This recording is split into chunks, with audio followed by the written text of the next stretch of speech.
Drage gledalke, dragi gledalci našega YouTube kanala Zgodovina slovenskega alpinizma oziroma drage poslušalke, dragi poslušalci našega podcasta z istim imenom Zgodovina slovenskega alpinizma, lepo pozdravljeni. Ponovno sem z vami Peter Mikša, tokrat sem v Trzinu pri Mirotu Štebetu, alpinistu, gorskemu reševalcu, dolgoletnemu novinarju in snemava eno zanimivo novo zgodbo iz serije Na robu stene.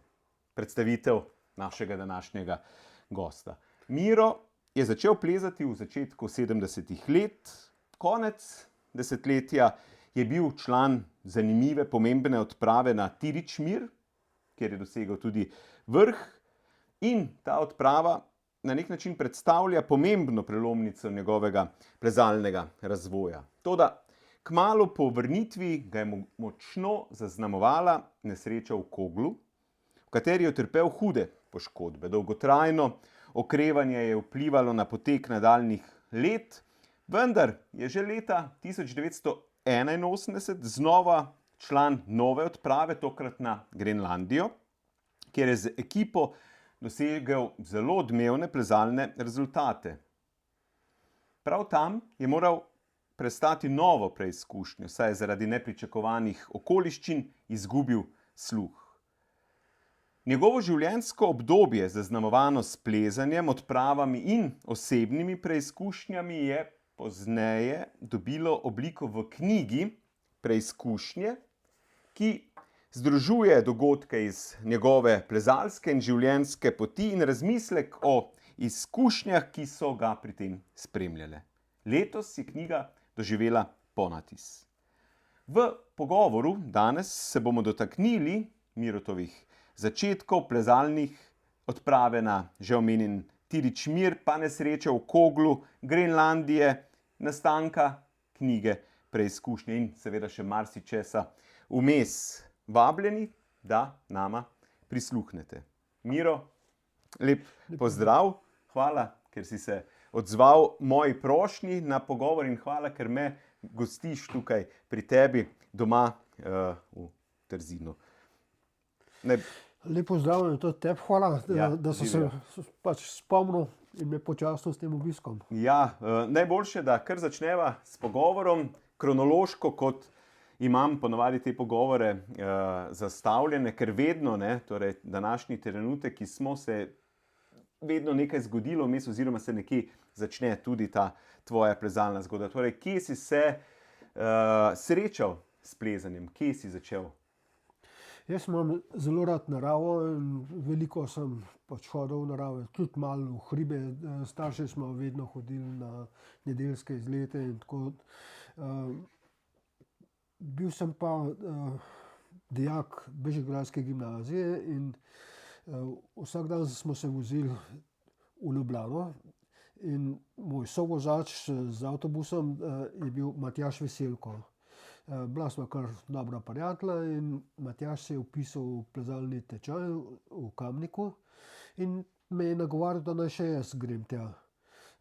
In jaz sem takrat nisem imel ne vem kakšnih alpinističnih želja, ampak sem mi pa zdel zanimiv in sem rekel, se bom mogoče nekaj naučil, da če takole se kdaj v naravi znajdem v kakšni taki zahtevni situaciji, pa mi bo znanje alpinizma prav prišlo in sem se vpisal. No in takrat, ko sem prišel na odsek v Kamnik, je bilo kar simpatično vzdušje, vsa ta skupinca, ko smo bili tam pripravniki, tečajniki. In potem tudi, ko smo šli prvič praktične vaje, vadili smo v plezališču pod Starim gradom nad Kamnikom in tam, ko smo začeli malo skalo otipavati in tako preizkušati, mi je bilo pa kar všeč, in sem vedno bolj osvajal ta alpinizem in vedno bolj sem čutil, da je to prava stvar in tako, da sem potem začel. Katerega leta je bilo to? 72. 72. In zakaj Kamnik ni bilo bližje, naprimer v Mengšu še Trzinu, ni še bilo podobnih alpinističnih šol, ali pač čisto slučajno? Ne, takrat je bil Kamnik, v Trzinu nismo imeli planinskega društva, zato sem bil jaz član Megaškega društva. In jaz sem se vpisal kot član Megaškega društva, potem sem pa bil v Kamniku, tam je bil pa alpinističen odsek. Ne? In tam smo to vzgojo končali tam v Kamniku, se dobro povezali, tudi smo še vedno prijatelji, tudi tako, ko smo. V glavnem smo potem hodili v Kamniško Bistrico, v petkih popoldne smo se zapeljali v Bistrico, najprej je bil postanek v Bistrici, potem smo šli pa gor proti Stenam ali pa kamorkoli na te ture smo hodili. Nazaj smo se pa ob nedeljah popoldne začeli vračati, tako da smo po 2 dni smo preživeli v hribih. Pa malo smo plezali, malo smo, pač lustno je bilo. Torej, prvi tvoj svet, kar se sten tiče, so seveda Kamniške Alpe. Se spomniš mogoče čisto prve smeri, alpinistične smeri, ko si je plezal, pa mogoče tiste, ko pa, ali je bila to prva ali ne, to ne vem, tiste, ko si rekel, wow, ne, to je to. Prvi vzpon je bil pravzaprav skupna tura, ko smo šli za 29. november, smo šli na Kokrško sedlo. In takrat smo šli po tem vzhodnem grebenu na Grintavc, pa potem kar naravnost dol čez jame. In takrat je bilo toliko snega, da smo se na začetku je bilo treba še majčkeno plezati, potem smo se pa kar po plazičih smo se vozili dol v dolino. Tako, mislim, to je bilo neverjeten v primerjavi s tem, kaj je zdaj. Ne? Tako, in še isti dan nas je nekaj šlo še po plezalni smeri na Kalčko goro. Takrat je bila plezalna pot gor zavarovana z zajlami in smo pol še tisti. Tako da sta bila to 2 moja prva taka zimska in prva vzpona. Skalo sem pa prvič tako resno z Virensovo smerjo, ne, v Koglu. To je bila moja prva 4. In tisti je bil pa že en tak dober občutek, pa tako in tako v Virenso sem se še večkrat potem vrnil. Ta pravi občutek tega alpinizma je pa bil, ko smo bili v Paklenici. Paklenica je bila takrat malo drugačna, ker smo kampirali dol v Aniča Luki tam in potem smo pa probali, skala je bila krasna in vse in tam sem pol tudi splezal par smeri, ne, s prijatelji. No, in tam je bila tudi prva 5, to je bila pa Sažeti.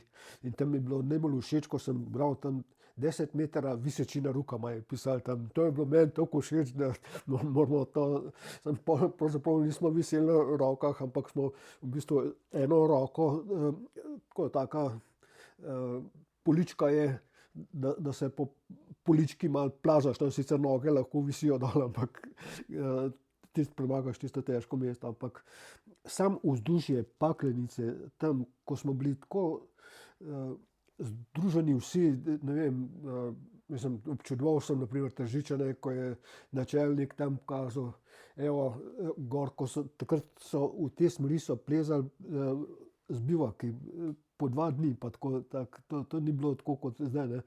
In je kazal, evo, Tržiška naveza, smo videli lučke gor, pa spet Tržiška naveza, ne vem, tam je rekel, v Klinu, Mosanajski, tako, smeri je naštel in povsod so bili Tržičani, to so bili krasni. Ampak tudi Kamončani so bili kar tudi dobri, ne, in tako, in posebej je bilo pa pol živahno, ko smo ogenj imeli dol v taboru, pa smo okrog sedeli. Spali ste v Aniča Luki še, ne? Aniča Luki, ja. Torej, tako. Ja, in tudi še tako je bilo, da je vino bilo kar v vedru, da smo tako. Drugače smo pa dol hodili, ne, včasih je bilo v Aniča Luki in to je bilo živahno, tam, ne vem, tudi, ker smo bili malo bolj veseli že, so fantje skakali v vodo tam noter in se spomnim, Zobač je bil, ko je zelo dobro jodlal in je skočil v vodo, ki je bila mrzla, pogledal ven, pa začel jodati, pa nismo vedeli, ali od bolečine ali je to od užitka. Nismo vedeli, če je poril. Ne, tako. Ja, smo pa v Rajno dol hodili tudi, in to je bilo zelo živahen, pa pol, ne vem, tam sem spoznal velikane takratne in mi bilo, mislim, jaz sem bil vajenec, ne, zelo smo občudovali te fante, ki so že imeli Himalajo odprave za sabo, ali pa tudi ko so bili znani kot dobri plezalci. Ne. In, ampak vsi smo bili na ti, prijatelji, pogovarjali smo se, pomagali smo se drug drugemu, tako da je bilo to ena taka stvar, ko me je res, no, to je pa prava stvar. Ko si začenjal in ko si videval te velikane, kot si rekel, si imel kdaj ambicije ali pa si želel biti torej v plezanju iti čim višje, ali ti je bilo pač plezanje samo po sebi tako všeč, da ti je bilo to zadosti? Kako si gledal na te stvari? Ja, plezanje mi je bilo všeč, ne, tako sem si želel čim več. Bil je pa to čas te odprave Kangbačan in tako, in so tudi potem na odseku kazali, da se z odprave. Mene je bilo to tako všeč, Bojč je razlagal, kako, in tako da sem si želel tudi nekakšno tako odpravo iti v Himalajo, pa tako, ampak zato si pač mogel biti dober, ne, tako da prideš in tako da smo kar pridno plezali. Sploh moram reči, da je kamniški odsek imel in ima še vedno zelo dobro šolo, zelo v redu organiziran in tako zelo lepo skrbijo za poučevanje mladih in tako. Drugje je bilo bolj stihijsko, marsikje tako malo bolj po domače, v Kamniku je bilo to zelo lepo po pravilih urejeno. Tudi mogoče Bojan Polak je zelo tak pedanten in so bila pravila, kako se dela in tako. Tako da je kar, no, ampak odsek je postal zelo močen. In zato so takrat predlagali, da se razcepimo, da gremo Domžalčani in Mengšani na svoje. In nekaj časa smo delovali kot skupen odsek AO Mengeš-Domžale.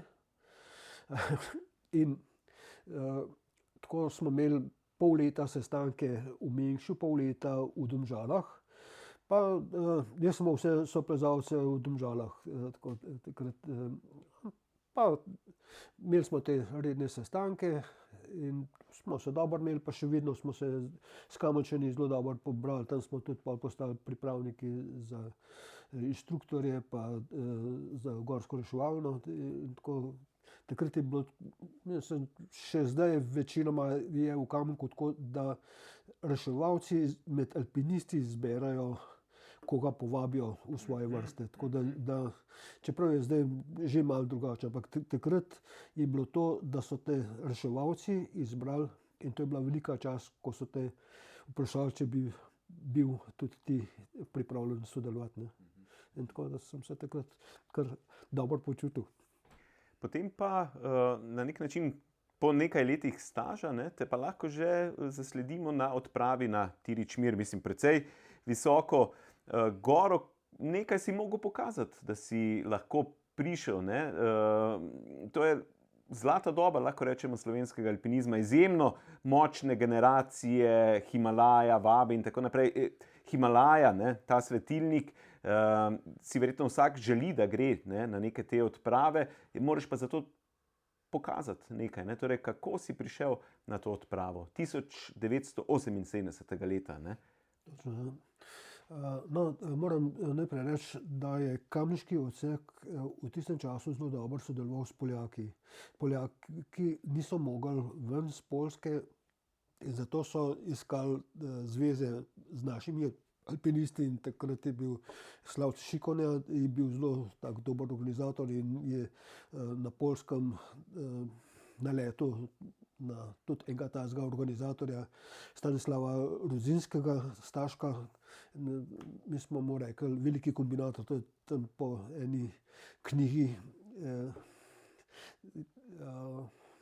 pozabil sem avtor, ampak ena taka humoristična knjiga je, ko je veliki kombinator in tako smo mi Staško tudi veliki kombinator rekli. In takrat je bilo tako, mi smo Poljake povabili, da so prišli plezati k nam, potem smo jim povračali, smo pa mi v Tatre hodili. In smo pa tudi tam v Tatrah kar plezali in tako, in potem je pa prišlo do skupne odprave, ideja za skupno alpinistično odpravo. In prva odprava je bila na Nošak. In Nošak je najvišji vrh Afganistana. No in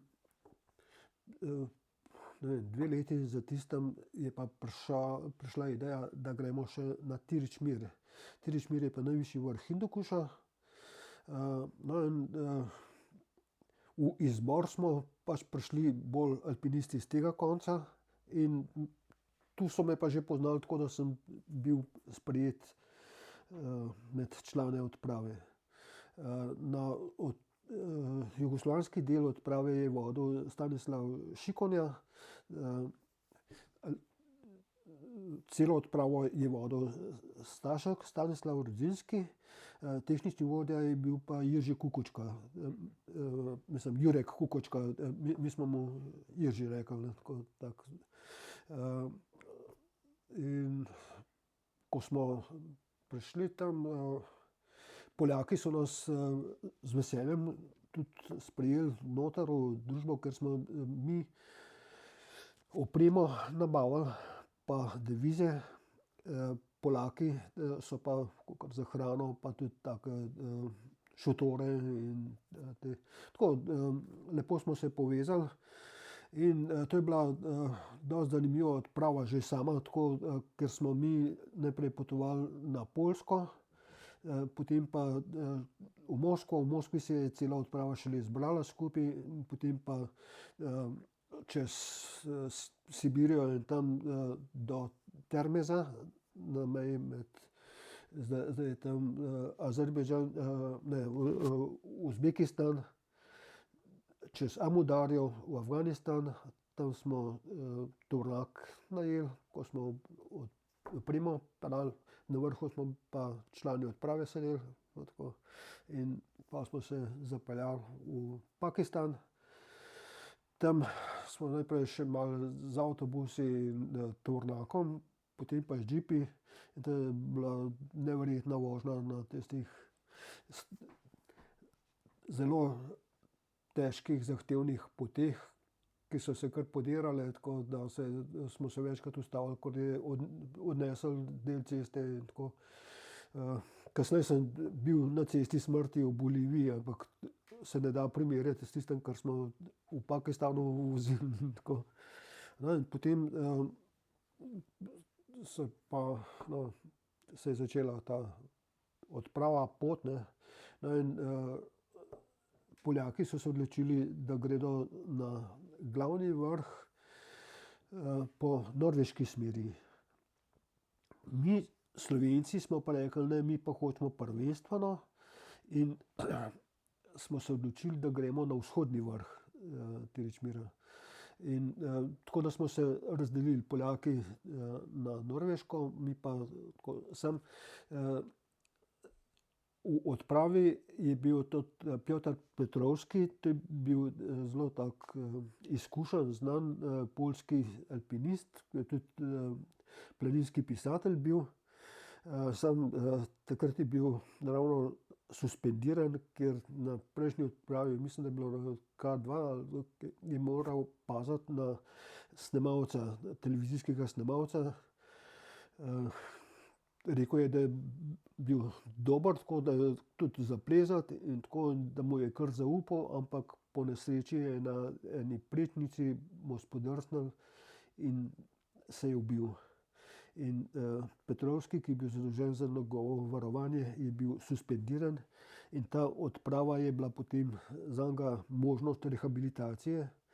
No, in on je takoj, ko je videl, kaj Poljaki hočejo, kaj pa mi, se je kar k nam pridružil. No, Poljaki pa niso bili preveč ambiciozni. Kukučka je nekaj časa z njimi pa delal in tako, in potem je pa videl, kako mi dobro delamo, pa tako se je pa tudi pol on priključil nam in tako, da je malo je plezal tam, največ je pa pol prihajal k nam, ne. Mi smo imeli v začetku dva viseča ledenika, potem smo pa na precej dolg greben prišli. Tako da je na nek način je bila odprava podobna tej odpravi na Everest. Tako, mislim, tudi mi smo imeli zelo dolg greben, s tem, da vršni del ni tako zahteven, kot je pri Everestu, ampak prej je pa kar, ne. To so tudi na grebenu imaš žandarje in tako, da je bilo tudi tam treba kar malo se potruditi, ne. Ja, no, ta odprava je bila zelo v redu, s tem, da je takrat Kukučka tako nekako zakuhal, da so Polaki prvi prišli gor. Še enega Polaka, v bistvu bi mogla midva z Matjažem biti udarna naveza, ki bi prišla na vrh, samo je Kukučka tako vrstni red razporedil, da so Polaki prišli naprej. Nama je pa ponudil, da naj vzameva še enega Poljaka, ki ni nič naredil prej, ampak in takrat se je Matjaž še razhudil zelo, tako da pa ne, kaj bomo tega gor vlačili, ko pa ni nič delal, ne, pa tako. No, pa sta pa Polaka ga vzela, tako da so takrat prvi na vrh prišli trije Poljaki. Je pa tako, midva z Matjažem sva bila naslednja naveza na vrh in tisti dan, ko je bil vzpon na vrh, sva jih midva skoraj ujela, tako da midva sva prišla do zgornjega tabora in sva jih še videla, da še niso prišli do vrha. In takrat sva bila zelo tako v dilemi, a naj greva gor, pa bomo skupaj. Ampak potem je premagala ta bolj pamet, ker kako bomo pa potem, ko nas bo toliko, kako bomo prespali, ker tam je bil en šotorček, je bil, ne, tako, in ta višinski, da bi pa še en tabor dol prišli, je bilo pa že tako vprašljivo, tako da sva takrat midva v zgornjem taboru počakala, da so prišli na vrh in so pol veselo prihajali dol. Naslednji dan sva šla pa midva gor.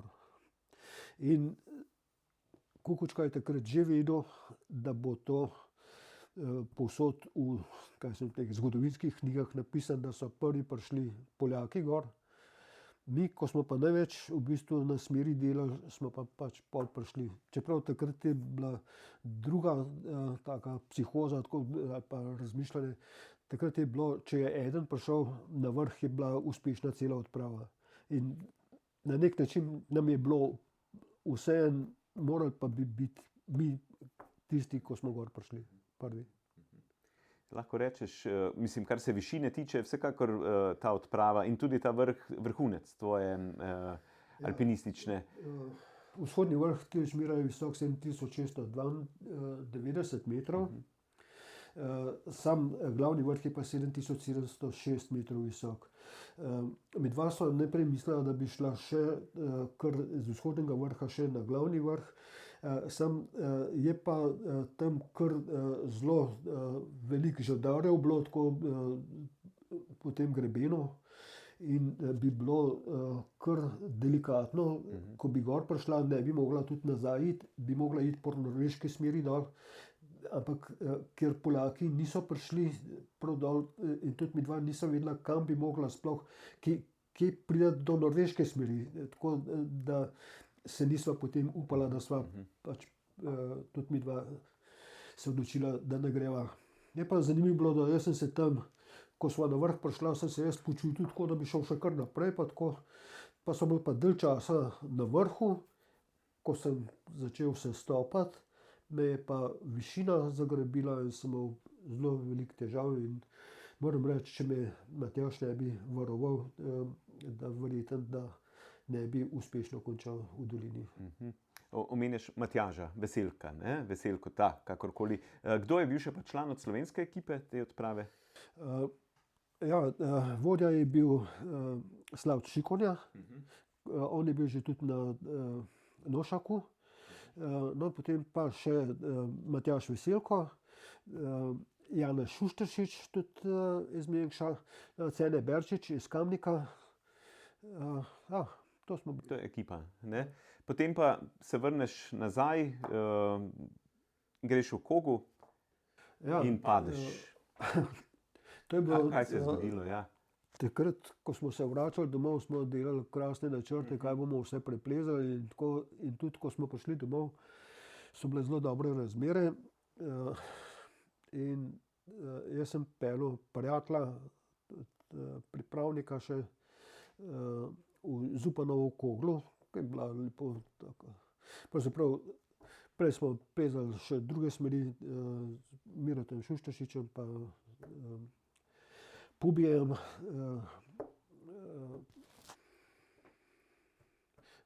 Plevelom, Janezom Plevelom. Potem smo prespali pod Koglom, takrat smo velikokrat smo spali pod stenami, in mi smo pod steno smo prespali. Bilo je še več drugih naves, ki so tudi spale, tam je bilo zelo živahno. No, takrat, drugi dan je pa Pubija zamenjal Jure Hrvat. No, in smo šli v spominsko Zupanovo smer. Meni je bilo uživancija tam, sem se zafrkal, jaz sem bil 3 mesece v bistvu v skalah, tako no, sem pol gor tam nad gradino, je pa en pas precej krušljivega sveta, jaz pa nisem bil več vajen od teh krušljivih zadev. In tako iz objestnosti sem nad štantom, nad stojiščem zaplezel kar naravnost gor čez en previs, čeprav bi mogel tako okrog iti, in na vrhu previsa je bil en zelo dober klin. Tamle ga imam in sem bil hvaležen, da sem tam en dober klin imel. Potem sem pa kasneje poskušal zabijati, pa sem pol kar z roko ven potegnil in sem plezel brez varovanja. Soplezalec mi je vpil, da je še 5 metrov, in tudi sem videl tam Čeha, je že splezel ven iz tako. No, ampak tam se smer približa Kamniški smeri. Tam je pa plezel Viki Grošelj. Z Vikijem smo se dobro poznala, ker smo bila večkrat inštruktorja na raznih tečajih. In on je videl, da sem bil na odpravi, pa me malo spraševal, malo sva se pogovarjala, potem sva pa hotela nadaljevati. Takrat se je en previs se je odtrgal. Jaz sem izgubil spomin, tako da moj spomin se nadaljuje v bolnišnici po 14 dnevih nezavesti ali kome. In o tem so potem govorili drugi, ko so videli. Viki Grošelj je ta padec opisal v svoji prvi knjigi Do prvih zvezd. Drugače pa, kot sem rekel, takrat je bilo v Koglu veliko naves. In so tudi nekateri so videli, posebej pol, kaj se je kasneje dogajalo, ko so takrat so potem iz vseh smeri prihajali po gradini tam varovati. No, v glavnem, jaz sem padel in izgleda, da sem bil toliko priseben, da sem odbil težko gmoto skal in me je vrgel na eno poličko. Tista polička me je pa odbila čez gradino, ker drugače, če bi na gradino padel, bi bilo konc. Tako sem pa nekako srečo imel, da sem letel čez gradino. Prijatelj me ni mogel nič varovati, ker ni bilo klinov. No, ko je pa prišlo, tako da sem bil že nižje dol, ne, je pa mu zategnil in mu je roke čist požgal. In potem se je pa še ta klin nad previsom izdrl in sva še 15 metrov letela dol. Ampak sva spet imela srečo, ker se je vrv zataknila za en rogljiček, Viki piše, da ni večji, da ni tako velik, da bi jaz svečko gor postavil na obletnici, ampak vesela sva vsak na eni strani dol.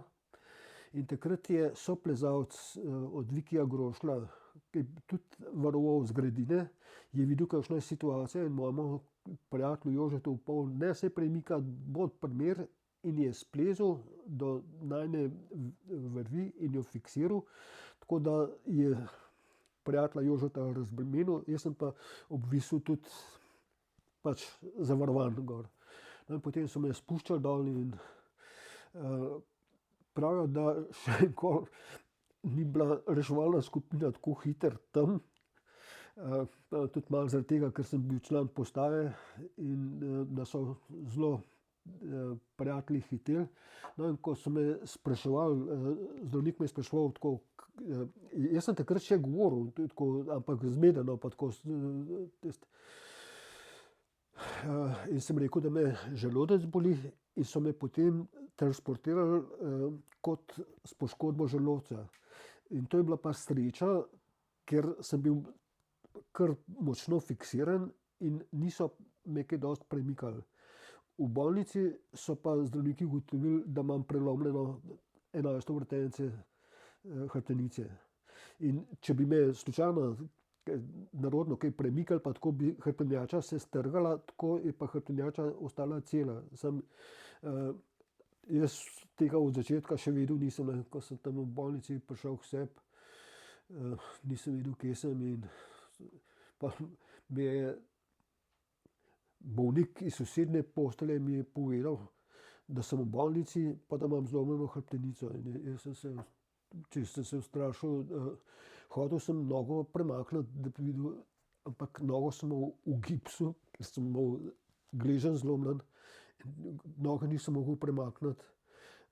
In sem mislil, da sem hrom, ker prav v času odprave na Tiričmir je en drug prijatelj, tudi ko je sem pripravnik bil, imel prometno nesrečo in ko so ga vlekli iz avta, so mu hrbtenjačo pretrgali in je zdaj še vedno na vozičku. In jaz sem takrat, ko mi je ta, ko ga še videl nisem, ker sem imel, glavo sem pa imel povezano, jaz sem imel 11 centimetrov razpoke v glavi in tako. Takrat sem na tega Petra pomislil. No, in takrat sem izgubil tudi sluh na eno uho. Glava je bila počena, ampak pa sem sorazmerno hitro okreval. Ugotovil sem, da se lahko premikam in tudi zdravniki so mi pojasnili, da imam stisnjeno vretence pa prepočeno. In so mi to sliko pol tudi pokazali, kako sem hrbtenica, nož samo 30 kilogramov obremenitve, vse ostalo so pa mišice. In v bistvu so me mišice rešile in tako. In moja sestrična je fizioterapevtka in mi je pa potem tudi tako povedala, kakšne vaje naj delam in tako. In jaz sem to zelo pridno vadil in tudi takrat sem tudi spet malo ravnotežje izgubil, ampak sem spet tudi vaje za ravnotežje delal in tako, da sem sorazmerno hitro okreval, ker pač zlom kosti se hitro zaraste in tako drugih takih, mislim, poškodbe sem prenesel.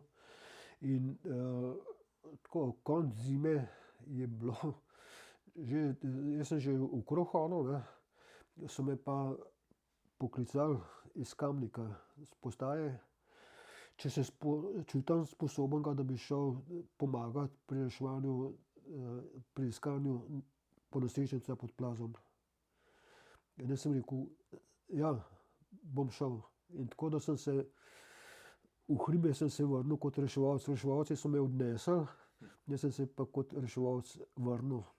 Sam tistega potem nismo našli, ker je bilo toliko snega je bilo, da so šle sonde do dna, ampak nismo zadeli. In so tega potem spomladi so ga našli.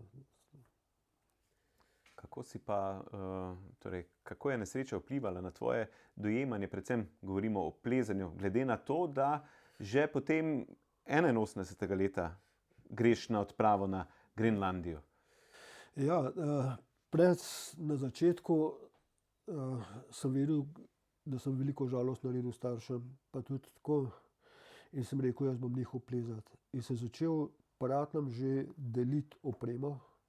Posebej so bili pa vredni vodniki. Jaz sem imel kar nekaj plezalnih vodnikov, ne, sem jaz to pol razdelil, nekaj sem jih na odsek dal.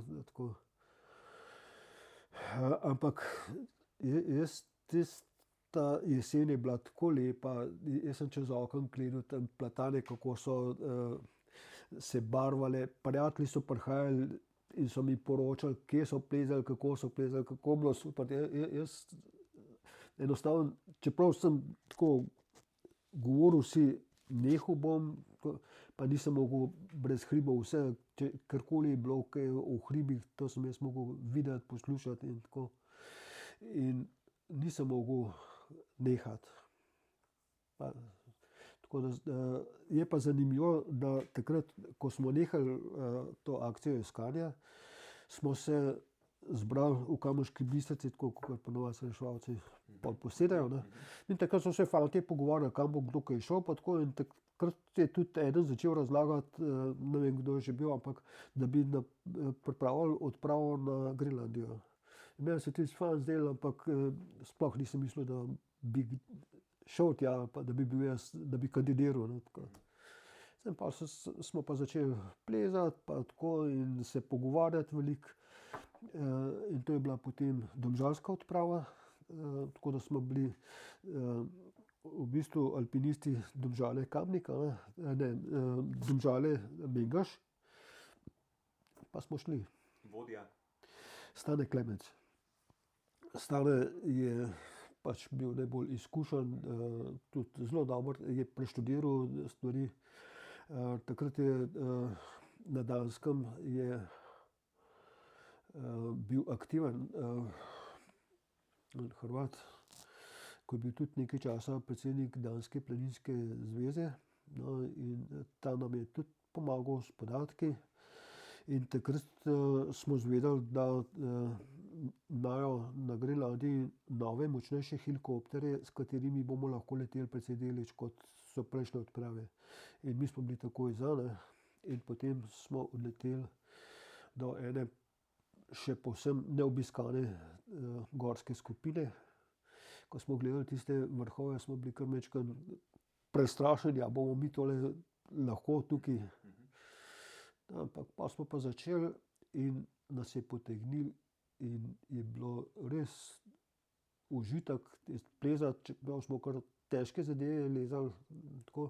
In pa se je izkazalo tudi, da je precej visoka višina. Samo mi nismo imeli, takrat ni bilo takih GPS pa tega, mi smo imeli walkie-talkie, tako, ki niso ne vem kaj nesli, še na vrh stene se nismo mogli poklicati. Pa tako. Ampak tam pač je kazali približno višinomeri, so kazali višino v bazi pa gor. In lahko, da bi bil ta vrh, najvišji vrh skupine, ko sem s prijateljem sva gor zlezla, bi bil lahko drugi ali pa tretji najvišji vrh Grenlandije. Mi smo tam na Geografskem inštitutu pa dali te naše podatke, ampak ni bilo nobenega odgovora kasneje. Tako da še zdaj ne vem. Mogoče bojo pa kdaj potrdili. Tako, pač ni jih posebej zanimalo to. Ste pa veliko preplezali smeri, pristopov in tako naprej, ogromno, ne? Na 25 vrhov smo prišli kot prvi ljudje, pa naredili smo pravzaprav še nekaj več vzponov. Smeri so bile največkrat kar dolge, okrog 1000 metrov. In tudi tako, let je bil tako 65, pa tudi več, tako, dobro, tudi manj, ampak tako, da je bilo kar po koncu. Pa granit je bilo tam tudi 4-5, tako da so bile stvari kar v redu. Tako. In pa mi smo bili zelo zadovoljni in tudi dobro smo lezali. Fajn je bilo, ker je bilo takrat poletje in ni bilo noči, in ko smo začeli plezati, smo plezali do konca. In tudi v bistvu se nismo ustavljali za prehranjevanje, ker se tam ni splačalo topiti sneg, pa ne vem karkoli. Imeli smo samo čokoladke pa med, pa smo šibali. In po uspešno opravljeni odpravi čakate helikopter, ki ga ni. Ja, potem mi smo že vse podarili, bazo, tako bili smo navdušeni. Dogovorjeni ste bili za določen datum, ali kako, da pride helikopter, da vas pobere ta in ta dan? To je bilo vse določeno, kako bi mogli priti, ampak helikopterja ni bilo. In potem nismo vedeli, se pilotu kaj zgodilo, ali je napačne podatke vnesel noter, ker hec je bil tam, da nam, ko smo kompas busole imeli, so se magnetne igle vrtile, preveč blizu tečaja smo bili, tako, pa dobro, helikopterji imajo boljše, ampak lahko se pa tudi zmotil, tako da nas mogoče ne najdejo, ne, tako, in od začetka smo čakali, vse bo jutri, bo priletel, pa tako, pa še naslednji dan, tako. Potem nas je pa že začel malo skrbeti, kaj pa zdaj. No, in takrat je Stane, kot bi vodja odprave, je sklical krizni sestanek, ne, in je rekel: "Fantje, zdaj bomo pa mi omejili prehranjevanje." In no, postavili smo sam šotor, da smo spali, ampak da bi ga lahko takoj podarili, če bi helikopter priletel, ne, tako, drugače oprema je bila vsa spakirana in smo čakali, ne, tako. No, in potem smo tudi tam na ledilniku pred bazo smo se prijeli vsi za rame in smo tako velik sos potlačili, tako da smo upali, da bo kakšen avion slučajno letel tam, pa da bi tisti SOS zagledal. Tako. Potem smo alufolije tako v različne kote usmerjali, pa tako na različne načine smo razmišljali, kako bi pritegnili pozornost. Tudi na walkie-talkieh smo tipkali SOS, pa tako, ampak ni bilo. Celo en avion je letel blizu nas in smo mi vse mahali tam, smo mislili, pa nas ni videl, ne, tako, in je pač odletel. Vodo smo imeli, ker smo lahko na skalah topili sneg, ne. Hrane je bilo pa zmeraj manj, ker takrat neki hrane pravzaprav nič več ne bi smeli imeti, ker je bilo preračunano, koliko bo kdo pojedel, zaužil kilokalorij na dan.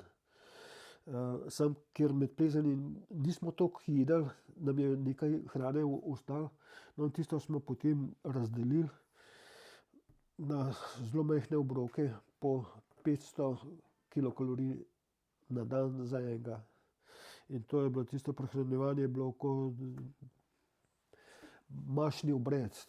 To smo tako pazili, kako je kdo rezal, imeli smo pa veliko začimb, ki pa niso, in potem smo si hrano, kaj sem prepečen, pa vse ti smo si izboljševali z najrazličnejšimi začimbami. Nisem mogel vedeti, da so začimbe lahko tako okusne. Tako. Sam hrane je bilo zmeraj manj in fantje so bili tudi kar precej lačni, tako da so začeli odkopavati smetišče odprave. Tako malo stran smo imeli jamo, kamor smo odmetavali, takrat, ko smo še normalno plezali, in so šli iskat, če je še kakšen grižljaj, ki ampak hec je bilo v tem, da smo v tisti jami hodili tudi na stran, ampak so vseeno iskali tam, pa tako. Jaz sem bil ves čas optimist, čeprav sem 7. dan čakanja se meni nenadoma začel v ušesih nekaj spreminjati. Matjaž kot zdravnik odprave ni vedel, kaj se dogaja, in je mislil, da imam močno vnetje ušes, ne, ampak ko smo šli spat, naslednji dan sem samo padel, ker sem izgubil ravnotežje, pa nič nisem slišal.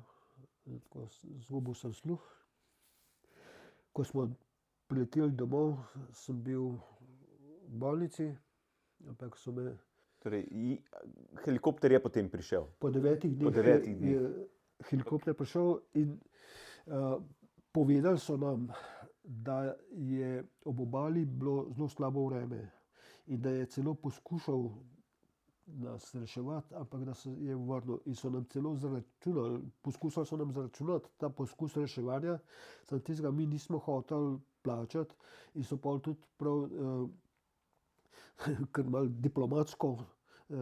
diplomatski spor in so pol ambasade pa tisto dosegli, da tistega pa nismo plačali. Mi smo bili pa začudeni, ker ves čas, ko smo čakali, je bilo pri nas lepo vreme. In vedeli smo, da prej so bili Zasavci tudi na Grenlandiji in oni so imeli na koncu plezanja slabo vreme, pa je helikopter vseeno priletel v slabem vremenu. Tako da mi nismo mogli razumeti, zakaj ne prileti. In to smo imeli najrazličnejše razlage, zakaj ne in tako tisti. Sam bilo je pa že obupan časa ni nič premikal in tako smo sam kartali smo skozi, ampak nismo več kartali za zmago, sam to smo, jaz sem od takrat pri Teroku nič več ne štejem. Jaz sam igram za igro. Tako, to je, stvari so zgubile nekatere stvari. Tako da ta odprava je vsaj mene precej zaznamovala. Ko sem, ne vem, ni čisto pojasnjen, zakaj se mi je sluh delno povrnil. Še vedno imam precej veliko izgubo sluha, ampak ker sem jaz že slišal, če bi se s to okvaro rodil, bi bil gluhonem. Ker pa sem jaz že slišal, ker sem poznal in tako, in tudi kasneje sem se tudi kar učil in tudi v Zagrebu so nekaj poskušali z mikrovalovi, suvak metodo in tako. In ne vem kaj, sam enostavno zdaj lahko komuniciram, ker te govorne frekvence so se mi nekako vrnile. In lahko rečem, da sem ponosen, da sem lahko končal svojo novinarsko delo, do penzije sem zdržal.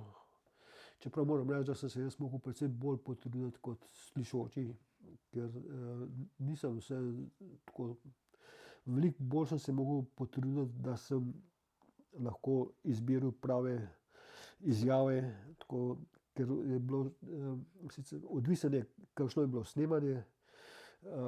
Jaz sem lahko slušalke dal, ne, in sem potem tam, ko sem poslušal, ko sem delal prispevke, sem na nek način lahko zbiral te prave izjave. Je pa bilo tako, da na terenu včasih nisem slišal, kaj mi odgovarja. Če je bilo dosti hrupa okrog in sem na slepo srečo še spraševal tako, ker na te prispevke sem hodil vedno precej bolj pripravljen kot moji kolegi morajo biti, no, ne vem, kako se oni pripravljajo.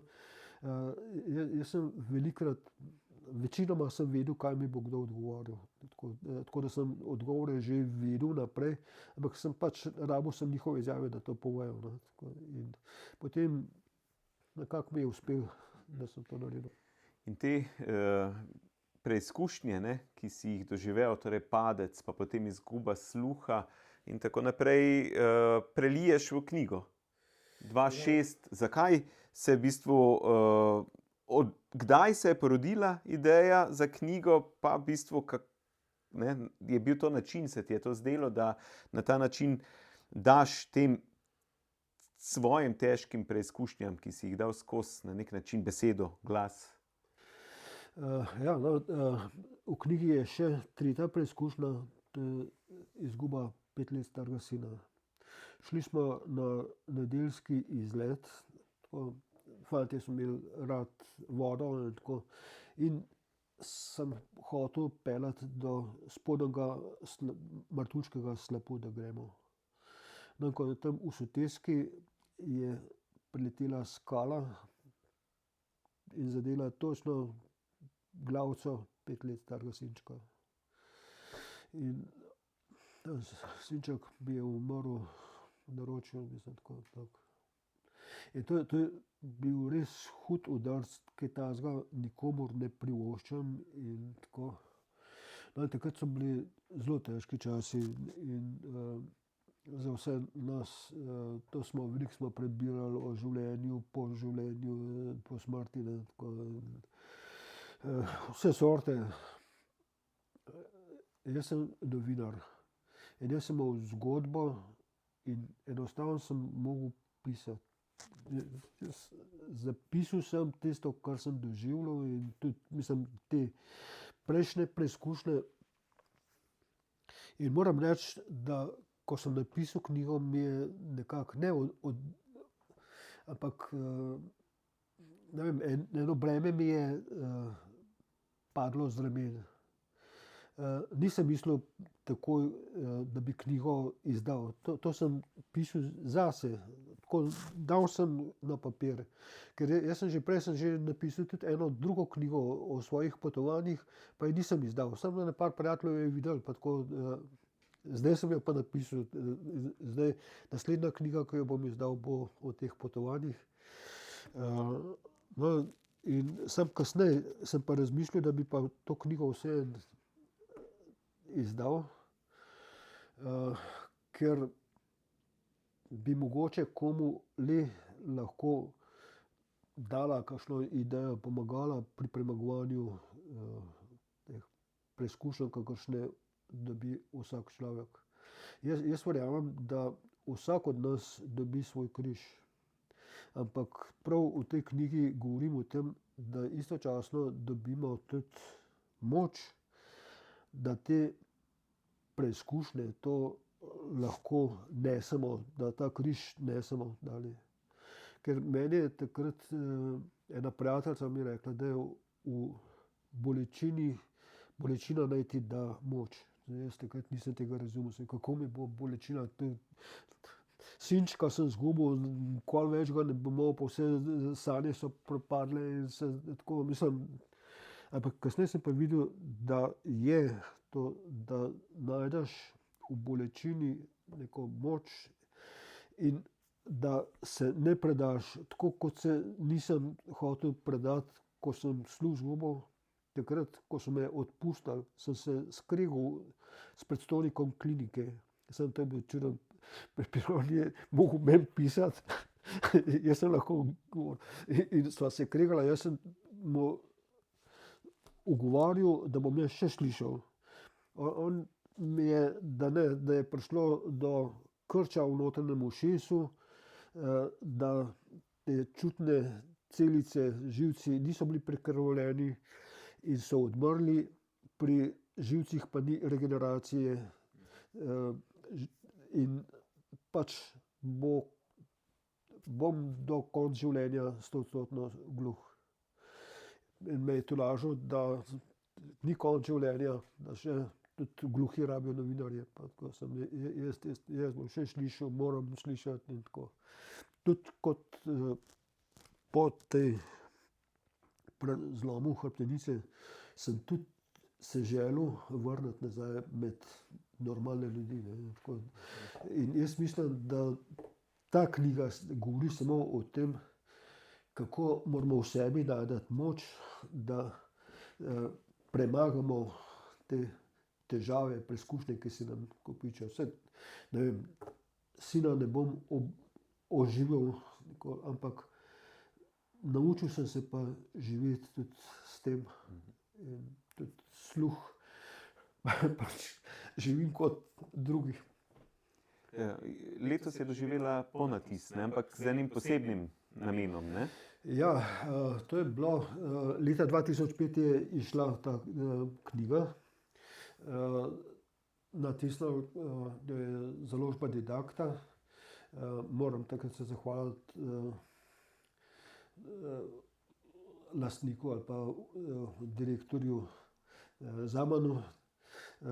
On je tudi izgubil sina, drugače je pa tudi alpinist, in tako da je on bil takrat pripravljen to knjigo ponatisniti.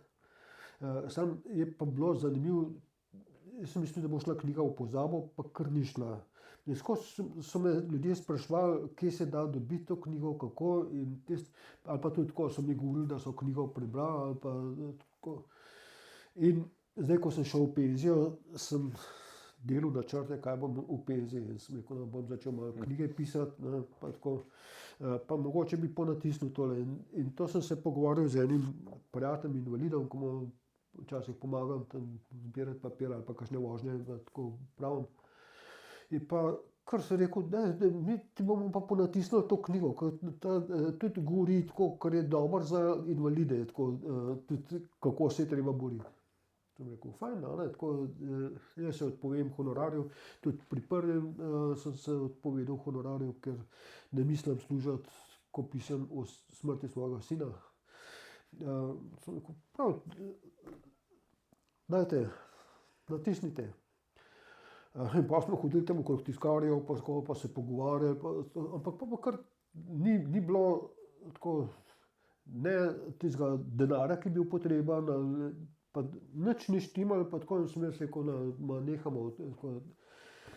Pa ne, da se je že vse zmenjeno, pa vse tako, dajmo, pa tako. In pa, da bi denar za to založbo dobil, sem šel jaz po občinah, iz katerih sem poročal kot dopisnik. In župani so bili kar radodarni, so kar vsak, mislim, so dali toliko denarja, da je knjiga prišla ven. Pa še Stamovci je pomagal. Super.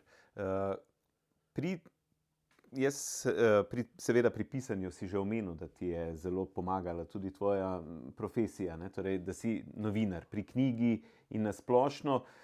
Pa tudi del tvojega življenja, če povežemo plezalsko življenje in službo kot službo, si veliko povezal s tem gorskim ali pa alpinističnim svetom. Jaz osebno se te prav dobro spomnim kot novinarja na RTV, ko si imel prispevke, ne, sem vedno rekel, ne, ta je pa alpinist. Si povezal v bistvu to delo, tudi kar se službe tiče? Ja, jaz sem že praktično od vsega začetka hotel čim več stvari o alpinistih spraviti v naše medije. Tako da sem pisal tudi, domžalski občan, pa tukaj o teh naših vzponih. Franci Samovec me je uvrstil v Indox službo, ki je takrat delovala. In takrat moram reči, da je bilo to kar pionirsko delo, ker alpinizem takrat še ni bil tako nasplošno sprejet, kot je zdaj.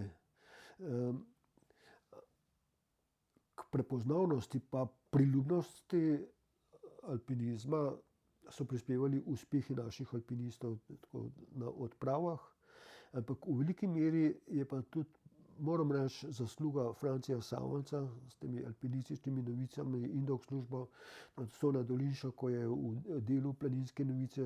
Tako. In tudi te drugi člani Indox službe smo kar dosti pisali.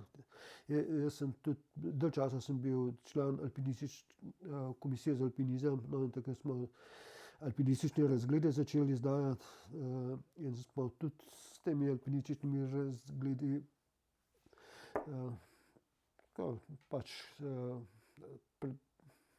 nekaj naredili za prepoznavnost, posebej med alpinisti. Moram reči, da so drugače alpinisti ali pa gorniki kar pisoči, ampak ni pa bilo to v medijih. In tudi uredniki v glavnem niso bili prav dosti naklonjeni objavljanju tega.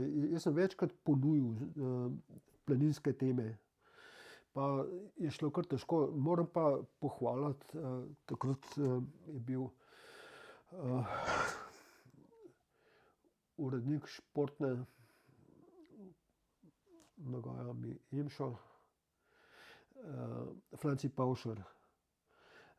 On je bil zagovornik planinstva. On je tudi večkrat delal kakšne prispevke iz hribov, med drugim je snemal na Triglavu, s Triglava je bilo radijsko oglašanje, in tako, tudi z ene jame na Kavcah, pa tako, in on je bil naklonjen temu. Jaz sem takrat ponudil planinske prispevke, oddaje, no in takrat je pa rekel, ja, veš kaj, ne bomo uvedli tedensko oddajo novice z planinskega in alpinističnega sveta.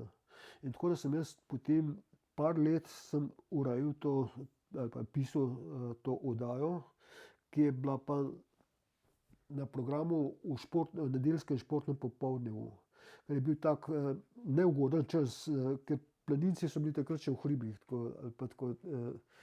pa tudi zame je bilo zelo neugodno, ker jaz sem mogel tisto pisati in dostikrat, ne vem, sem soboto, preden sem pisal, na me zunaj bil pa lepo vreme. Ampak jaz sem to, par let sem jaz to delal, in ne vem, takrat je bilo tudi še kar poslušano to. Potem sem tudi posnel serijo, to je pa televizijska, serijo oddaj, 6 oddaj, Zimska planinska šola. Smo šli na Voglu, smo snemali tako in smo prav to zimsko šolo smo od uporabe dreves, cepina, pa te opreme in vse te stvari smo imeli. Tako da ta oddaja je bila še enkrat pol tudi ponovljena. Ja, drugače sem pa tudi dal tako predlog za planinske oddaje. No in takrat je bil na televiziji urednik Mito Trefalt. In on je rekel, mi se tudi pogovarjamo, da bi eno planinsko oddajo začeli, in mi smo pa že izbrali Marjeto Keršič, da bo to vodila, daj se ti z njo poveš. No, jaz sem se povezal z njo in Marjeta je bila kar zadovoljna, da sem jaz prišel zraven, pa tako prinesel nove ideje. Veliko smo se na kavicah pogovarjala pa delala načrte, in tako da je bila prva oddaja Gore in ljudje je bila posneta na Kamniškem sedlu.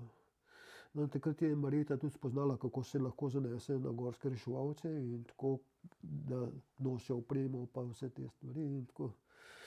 Tako da je potem Marjeta to potem naprej delala in moram pohvaliti, da je dobro delo opravila, in mi je kar žal, da ni šlo naprej. Vsi pogrešamo te oddaje. Jaz sem se pa potem v dnevnem programu sem se pa ves čas trudil, da bi bilo kar največ planinskih oddaj, mislim, tem, tako.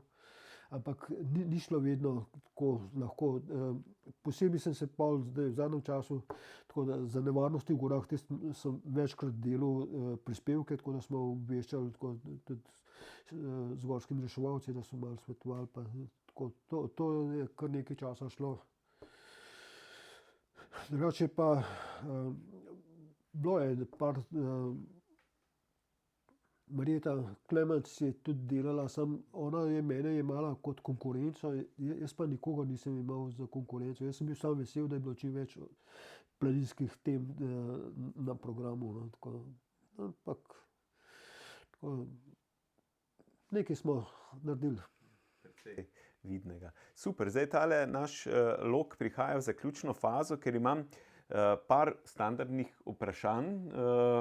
Čisto kratko, se v bistvu vprašanje namiguje na kratek odgovor. Plezal si poleti, po zimi, domačih, tujih gorstvih. V katerem načinu alpinizma, plezanja si se najbolj domače počutil, najbolj fajn počutil? Je bil to led, je bil to sneg, štamfanje, plezanje v sončni skali? Najlepše mi je bilo tako, tole, ko smo plezali v Kamniških. Takrat je bilo to zelo taka dobra družba zmer. Ob petkih popoldne smo šli na avtobus, se zapeljali v Bistrico. No, imeli smo alpinistično odsek, imel sestanke ob četrtkih in tam smo se že soplezalci zmenili, ampak pol smo pa tam v Bistrici se je družba nabirala in pol ali smo šli takoj gor ali pa smo tudi malo posedeli pa tako. In potem smo pa gor po Bajtah bili in pač odvisen od razmer, ali smo več teh vzponov naredili. Tako, te stvari smo bili kar pridni, ampak včasih smo bili tudi veseli, če je bil dež, pa tako, da nam ni bilo treba. In potem pa smo se vračali v nedeljo popoldne in se pa spet tam ta alpinistična družba zbrala in tako. In bilo je zabavno, hecali smo se in takrat so ta drugi so poročali, kje so bili v kakšni smeri in pol se dobil, ja, drug teden grem pa še kje probati, pa tako. Na ta način je šlo. Sam takrat je bilo tudi tako, da so bile stene precej bolj obiskane. In je bilo tako, kaj sem se prišel pod Vesco, pa smo imeli Kamničani tak pozdrav. 3 srca. In Kamničani so odgovarjali fukat. In pol je bilo včasih tako, so zapol 3 srca in pa so sami slišali fukat. Tako, in se videl, kje so naši. Tak. Ta drugi so pa radili skapa, ne vem, palčki pa. Sam mi smo vedeli, kje so naši.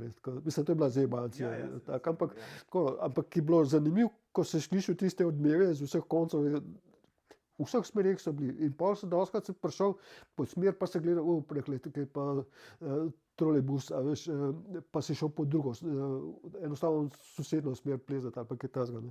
In to je bilo tako, eno tako res krasno občutje. Tako, in Kamniške so kratke, ampak so lahko tudi kar težke zadevce noter. In tisti, ne vem, sploh ne vem, za katero steno bi rekel, da mi je najlepša, najboljša in tako. In tudi za katero gorstvo mi je najbolj simpatično. Omenil si družbo pa vzpone, bi lahko izpostavil en vzpon, ki te je najbolj v bistvu zaznamoval, ali bil najlepši, najboljši, ali je to Zupanova zaradi padca, ali je to smer, kaj smo rekli, jugoslovansko-poljskega prijateljstva na Tiričmir, ali kako je že ta vaša smer. Preplezal si kar precej tudi okoli 20 prvenstvenih, če sem jaz prav zasledil. Torej, če moraš zgolj eno smer izpostaviti, katera bi bila to?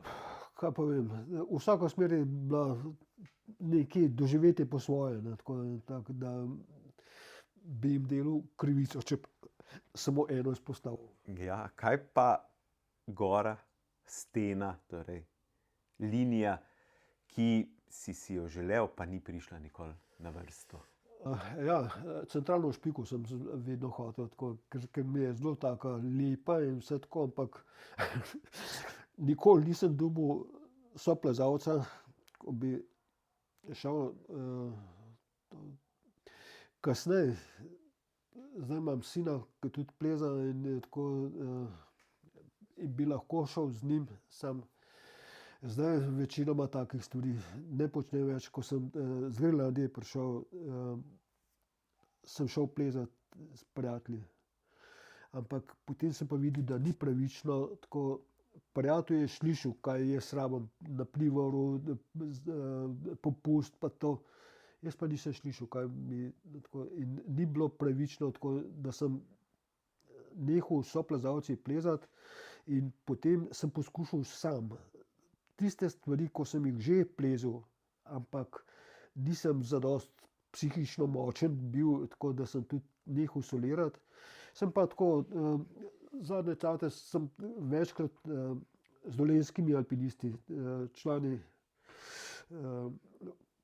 plezalnega kluba Novo mesto, oni vsako leto organizirajo alpinistične tabore v centralnih Alpah. Tako, pa so me povabili, ker snemalec Jože Hartman je dosti delal v tem klubu in tako, in so me pol tudi povabili, da hodim zdaj na njihove tabore. In potem pa hodimo na 4000-ake, tako po kakšnih grebenčkih, ne, v glavnem grebene in tako. In to so zelo lepa taka doživetja. Tako, to, da še plezam in doskrat je pa tako, da plezam, če ne gre za težke zadeve, grem jaz kar zraven nenavezan, tako da smo hitrejši. Tako, to še znam, ne, tako da, čeprav tam, ko je težje, se pa pol tudi malo navežem. No, tako, torej si še aktiven. Mislim, leta se že poznajo tudi. Ja, prilagodiš, ne? Življenje prilagodiš toliko, ali kako že? To tako, ne vem, pač tudi malo se treba posvečati vzgoji in tako. Zdaj imam zelo zahtevno nalogo oživitev planinskega društva v Trzinu.